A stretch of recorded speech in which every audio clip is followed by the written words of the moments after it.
கறிவேப்பிலை நல்லா பொரிஞ்சு வந்துருக்குதுங்க. இப்போ வந்து நம்ம வெங்காயத்தை போடலாங்க.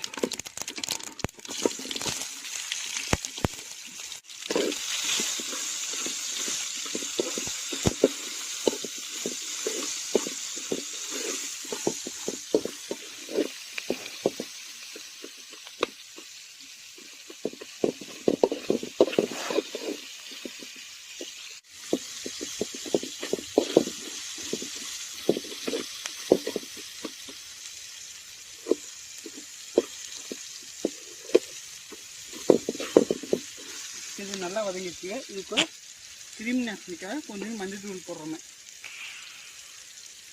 அதுக்கடுத்து இஞ்சி பூண்டு பேஸ்ட் இதில் கொஞ்சோண்டு போடலாம். அடுத்து மிளகாய்